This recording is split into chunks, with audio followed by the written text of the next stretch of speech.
உலகம் முழுவதும் வாழக்கூடிய ஸ்ரீ குபேரன் டிவி நேயர்கள் அனைவருக்கும் உங்கள் தாம்பரம் ஸ்ரீ வாராகி ஈசனேசன் சுவாமியுடைய நல்லாசிகள், வாழ்த்துக்கள். ஜெய் வாராகி, ஜெய் ஜெய் வாராகி. அன்பு பக்தர்களே, மார்கழி மாத ராசி பலன்கள்.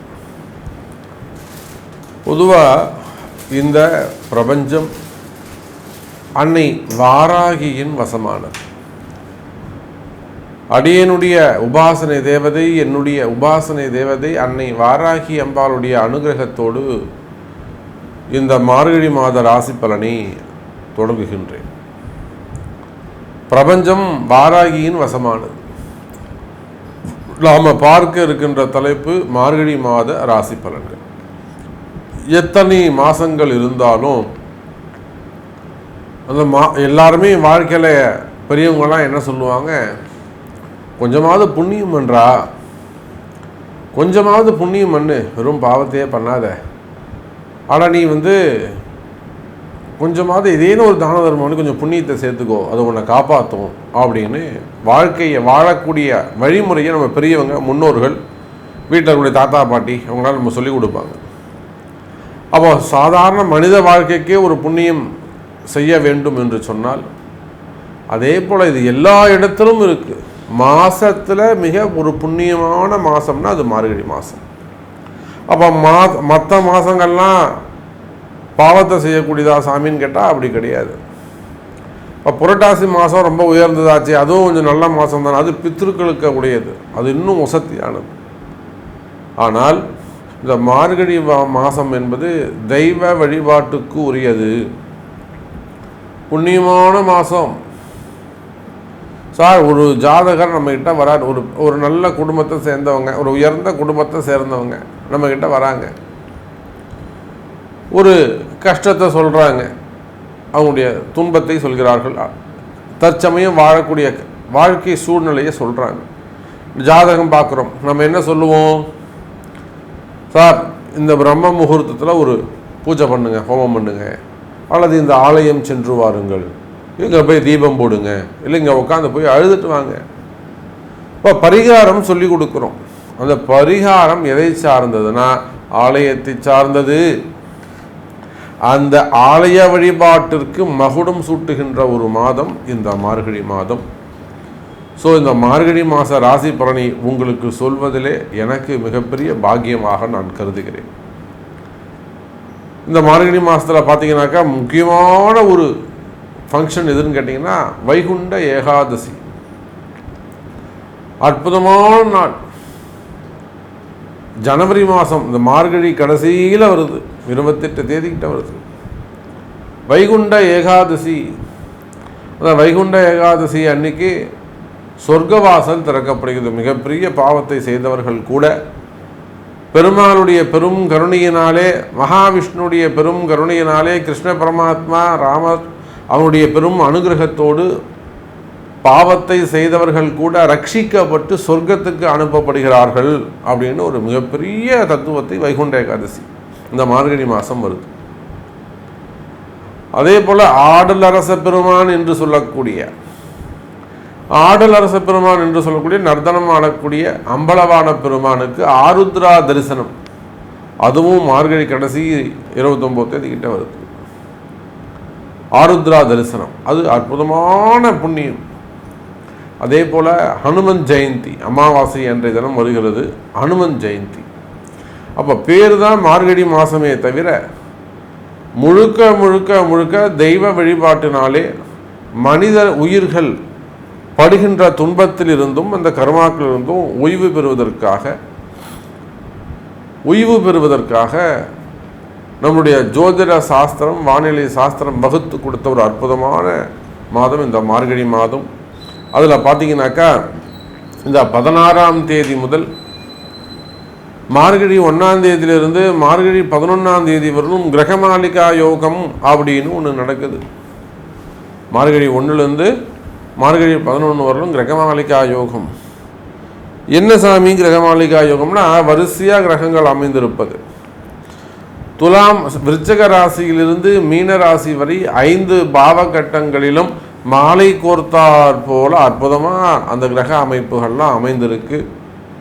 அதில் பார்த்தீங்கன்னாக்கா எப்பொழுதும் போல ரிஷபத்திலே குரு பகவான், கடக செவ்வாய் அமைந்திருக்கிறார். அதோடு கூட கன்னியில் கேது, புதன் பகவான் விருச்சகத்திலும், சுக்கிர பகவான்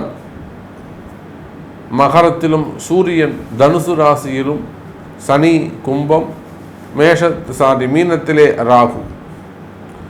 அப்போ முதல் 15 நாட்கள் மார்கழி மாதம் அற்புதமான கிரக அமைப்பு. யாரெல்லாம் இந்த முதல் 15 நாட்கள் பயன்படுத்திக்கிறீங்களோ, காலம்பரம் 4 மணிக்கு எழுந்து கோவிலுக்கு போயிட்டு வழிபாடு செய்கிறீங்களோ, தீபம் போகிறீங்களோ, யார் 4 மணிக்கு எழுந்து குளிச்சுட்டு வீட்லேயோ கோவில்லையோ போய் தீபம் போட்டு வரீங்களோ, நிச்சயமாக உங்களுக்கு வாழ்க்கையில் நல்லது நடக்கும். கிரக அமைப்பு அப்படி இருக்கு, நான் சொல்லலைங்க. இதெல்லாம் ஜோதிட சூக்ஷ்மங்கள். இதை நீங்கள் பயன்படுத்திக்கணும். ஜோதிட ரகசியங்கள். நான் என்ன சாமி பண்ணணும், வெற்றி பெறணுமே, நான் ஜெயிக்கணுமே, நான் தோத்துக்கிட்டு இருக்கேனே, நான் ஜெயிக்கணுமாச்சே சாமி, என் கஷ்டம் விலகணுமே சாமி அப்படின்னு நீங்கள் ஜெயிக்கணும்னு ஆசைப்பட்டீங்கன்னா நிச்சயமாக உலகம் முழுவதும் வாழக்கூடிய அன்பர்களே இந்த முதல் 11 நாட்கள் தீபம் போட்டு பாருங்கள். சார், ஒரே 1% உங்கள் வாழ்க்கை மாறும். மாறலன்னா நீங்கள் என்ன ஏன் சாமி இப்படி சொன்னீங்கன்னு எனக்கு கேளுங்க. அந்த அளவுக்கு கிரக அமைப்புகள் சிறப்பாக உள்ளன. சரி, வாருங்கள் நண்பர்களே, இந்த புண்ணிய மார்கழி மாத ராசி பலனை உங்களுக்கு எப்படி இருக்குது, உங்கள் ராசிக்கு என்ன சொல்லுதுன்னு பார்த்துடலாம். அன்பார்ந்த கடகராசி அன்பர்களே, கடகராசி அன்பர்களே, மார்கழி மாதம் அற்புதமான மாதம். இந்த மாதம் கடகராசிக்கு தொழில் அமைப்புகள் எல்லாம் சிறப்பாக இருக்கும்.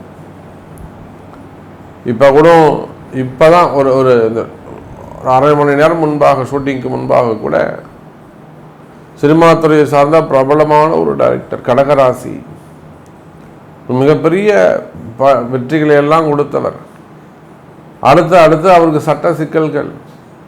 இத்தனை நாளாக அவங்களுக்கு உதவி செய்த ஃபைனான்சியரோ இல்லை ப்ரொடியூசரோ அந்த ஹீரோ இவங்கெல்லாம் கொஞ்சம் ஒதுங்கிக்கிறாங்க. அவர் மன வலியை கொடுக்கிறது. அடுத்து நம்ம ஜெயிக்கணும் சார், இன்னொரு வாட்டி நம்ம இவங்க முன்னாடி நம்ம வாழ்ந்து காட்டணும் சாமி, நம்பிக்கையோடு வந்தாங்க. வழி சொல்லி அனுப்பியிருக்கிறோம். நிச்சயமாக அடுத்து அவங்க ஜெயிக்கிறதுக்கான வழியை காமிச்சிருக்கிறோம். தொழில் செஞ்சு அவங்க பிழைக்கிறதுக்கான ஒரு வழியை காமிச்சிருக்கிறோம். நேற்றைய தினம் கூட நம்ம இங்கே செங்கல்பட்டு அந்த சைடு போகும்போது ஒரு மிகப்பெரிய ஒரு ஷூட்டிங். அப்போது கடகராசி அன்பர்களே, இந்த மார்கழி மாதம் உங்களுடைய தொழில் அமைப்புகள் சிறப்பானதாக இருக்கும். நான் நடந்ததை சொன்னேன், என்கிட்ட என்ன வந்தாங்களோ அதை அவங்களுக்கு ஒப்பிச்சேன். ஏன் அதை சொன்னேன்னா, 10ஆம் பாவம் சம்பந்தப்பட்ட விஷயங்கள் இந்த மார்கழி மாதம் அதிகமானதாக இருக்கும். 10ஆம் பாவம் என்னங்க? கர்மஸ்தானம். 10ஆம் பாவம் என்னங்க? தொழில். அப்போ கடக ராசி என்பர்களே, தொழிலில் முன்னேற்றம் இருக்கும். இன்னும் கூட சொல்ல வேண்டும் என்று சொன்னால், கடகராசி என்பர்களே, உங்கள் ராசியில் ராசிக்கு 10ஆம் அதிபதி என்று சொல்லக்கூடிய செவ்வாய் பகவான் கடகத்தில் அமைந்திருக்கிறார். சார், கடகத்தில் செவ்வாய் நீச்சம் இருக்கட்டும். செவ்வாய் கடகத்தில் நீச்சம். ஆனால் 10ஆம் அதிபதி, அதாவது ராசிக்கு 5ஆம் அதிபதி பாவராக மாறி விடுகிறார். பாவாதிபதி நீச்சம் பெறுகின்ற காரணத்தினாலே கிரகத்தின் சுபத்தன்மை மேல் ஓங்குகிறது. சார், 5க்கும் 10க்கும் உடைய கடகராசியாக இருப்பார்களே, ஆனால் 5க்கும் 10க்கும் உடைய செவ்வாய் பாவி, முழு பாவி.